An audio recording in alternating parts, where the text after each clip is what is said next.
नमस्कार दोस्तों, स्वागत है आप सभी का। आज के इस वीडियो में हम रस, छंद और अलंकार पर आधारित अति महत्वपूर्ण प्रश्नों का टेस्ट लेकर आए हैं। आइए शुरू करते हैं, देखते हैं कि आपके कितने प्रश्न सही होते हैं। सबसे पहला प्रश्न आपके सामने, आचार्यों ने संचारी भावों की संख्या निश्चित की है, कितनी? 26, 28, 32, 33। तो दोस्तों इसका राइट आंसर है डी, 33 संचारी भावों की संख्या निश्चित की गई है, याद रखिएगा। दूसरा प्रश्न, कुंडलिया किस प्रकार का छंद है? सममात्रिक छंद, विषम मात्रिक छंद, अर्धसममात्रिक छंद, मुक्तक छंद। तो दोस्तों इसका राइट आंसर होगा बी, कुंडलिया विषम मात्रिक छंद है। विषम मात्रिक छंद क्या होता है? जिस छंद में 4 से अधिक 6 चरण होते हैं, यानी जो छंद 6 पंक्तियों में लिखा जाता है वह आपका विषम मात्रिक छंद होता है। अगला प्रश्न देखिए, विभत्स रस का स्थायी भाव है। तीसरा प्रश्न, क्रोध, भय, जुगुप्सा इनमें से कोई नहीं। तो दोस्तों इसका सही उत्तर है विभत्स रस का स्थायी भाव जुगुप्सा होता है। ऑप्शन सी सही है। चौथा प्रश्न देखिए, उपमेय, उपमान, साधारण धर्म और वाचक शब्द किस अलंकार के अंग हैं? रूपक अलंकार, उपमा अलंकार, विभावना अलंकार, पुनरुक्ति अलंकार। तो दोस्तों इसका सही आंसर है बी, उपमेय, उपमान, साधारण धर्म और वाचक शब्द उपमा अलंकार के अंग होते हैं। जैसे पीपर पात सरिस मन डोला, तो यहाँ पीपर पात उपमान हो गया, मन उपमेय हो गया और सरिस आपका वाचक शब्द हो गया और डोला साधारण धर्म। अगला प्रश्न देखिए, प्रश्न संख्या 5, चौपाई छंद के प्रत्येक चरणों में मात्राओं की संख्या होती है 16, 16, 24, 24, 23, 23, 28, 28। तो दोस्तों इसका सही उत्तर है ए, चौपाई सममात्रिक छंद है। इसके प्रत्येक चरण में 16, 16 मात्राएं होती हैं, याद रखिएगा। अगला प्रश्न देखिए 6, चरण सरोज पखारन लागन पंक्ति में कौन सा अलंकार है?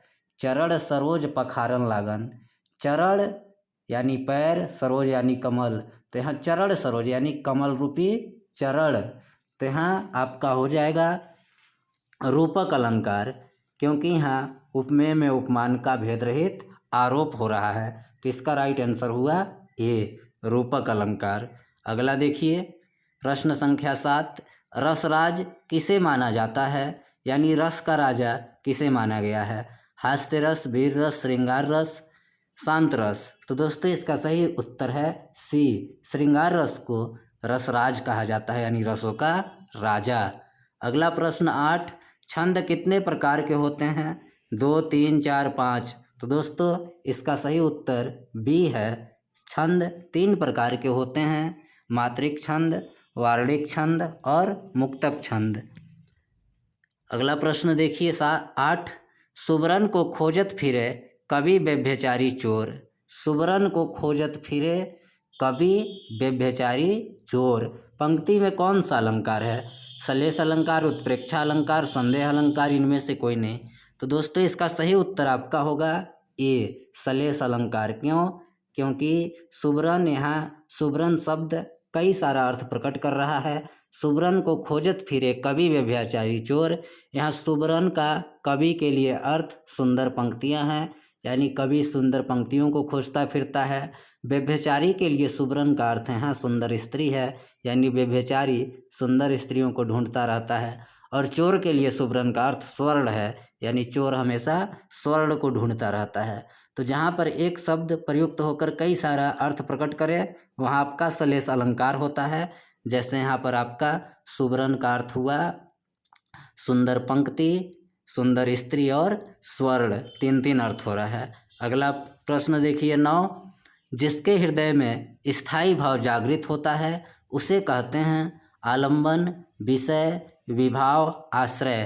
तो दोस्तों जिसके अंदर स्थायी भाव उत्पन्न हो, जगे, उसे हम आश्रय कहते हैं। अगला प्रश्न देखिए 10, भोजन में स्वान लगे, मुर्दे थे भू पर लेटे, खा मांस चाट लेटते थे, चटनी संबहते नेटे। छी, पंक्ति में कौन सा रस है? भयानक रस, विभत्स रस, शांत रस, रौद्र रस। तो दोस्तों इसका सही उत्तर है बी, यहाँ इस पंक्ति को पढ़ने पर हमारे अंदर घृणा उत्पन्न हो रहा है कि भोजन में स्वान लगे, कि जो कुत्ते थे वे भोजन में लगे हुए थे, मुर्दे थे भूख पर लेटे और मुर्दे जमीन पर पड़े थे और कुत्ते भोजन करने में लगे थे। खा मांस चाट लेते थे, चटनी संबहते नेटे। कुत्ते थे, मांस को खा खा कर मांस से जो नेटे बह रहे थे उनको चटनी के जैसे चाट लेते थे। तो इसमें कौन सी भावना जग रहा है? घृणा का, यानी जुगुप्सा का। तो जुगुप्सा किस रस का स्थायी भाव है? तो दोस्तों विभत्स रस। याद रखिएगा, जहाँ घृणा का भाव उत्पन्न हुए वह जुगुप्सा स्थायी भाव होता है और रस हो जाता है विभत्स। अगला देखिए, निम्नलिखित में से सममात्रिक छंद है कुंडलिया, दोहा, बरवै, रोला। तो दोस्तों इसका राइट आंसर है डी, रोला सममात्रिक छंद है, क्योंकि इसके प्रत्येक चरण में बराबर मात्राएं होती हैं। प्रत्येक चरणों में 24-24 मात्राओं की संख्या होती है, याद रखिएगा। 12 प्रश्न देखिए, जो भाव हृदय में बार बार आते जाते हैं उन्हें कहते हैं अनुभाव, संचारी भाव, विभाव, इनमें से कोई नहीं। तो दोस्तों जो भाव हृदय में बार बार उत्पन्न हो, आए जाए, संचरण करे, उन्हें हम संचारी भाव कहते हैं, और जो स्थायी रूप से बना रहे उसे स्थायी भाव कहेंगे। तो यह है जो भाव हृदय में बार बार आते जाते हैं, तो आपका बार बार संचारी भाव आता जाता है, याद रखिएगा। अगला प्रश्न देखिए, 13, मेघ आए बन ठन के, इसमें कौन सा अलंकार है? अतिशयोक्ति अलंकार, मानवीकरण अलंकार, भ्रांतिमान अलंकार, यमक अलंकार। तो दोस्तों इसका सही उत्तर होगा बी, मानवीकरण अलंकार। जब किसी प्राकृतिक चीज़ों पर मानवीय क्रिया का आरोप हो तो वहाँ पर आपका मानवीकरण अलंकार होता है। यहाँ देखिए बादलों पर मानवीय क्रिया का आरोप हो रहा है कि मेघ आए बन ठन के, कि बादल बन ठन कर आए हैं। बनना ठनना मानवीय क्रिया है। अगला देखिए, प्रश्न संख्या 14, रस के प्रवर्तक हैं देवसेन, ग्रियर्सन, भरतमुनि, चिंतामणि। तो दोस्तों इसका सही उत्तर है सी, भरतमुनि को रस का आदि आचार्य या फिर रस का प्रवर्तक माना जाता है, याद रखिएगा। अगला प्रश्न 15, छंद में गणों की निश्चित संख्या है 7, 8, 9, 11। तो दोस्तों इसका सही उत्तर होगा बी, छंद में गणों की संख्या 8 होती है, याद रखिएगा। 16 प्रश्न देखिए, वात्सल्य रस के सम्राट माने जाते हैं बिहारी, रहीम, सूरदास, तुलसीदास। तो दोस्तों इसका राइट आंसर है सी, सूरदास को वात्सल्य रस का सम्राट माना जाता है। अगला प्रश्न देखिए, 17, बिनु पग चले सुने बिनु काना, पंक्ति में अलंकार है विभावना अलंकार, दृष्टांत अलंकार, सलेस अलंकार, इनमें से कोई नहीं। तो दोस्तों इसका सही उत्तर है ए, जहाँ पर बिना कारण का कार्य हो, जैसे बिनु पग चले, बिना पैर का भला कौन कैसे चल सकता है। सुने बिनु काना, बिना कान का सुने, ऐसा हो सकता है नहीं।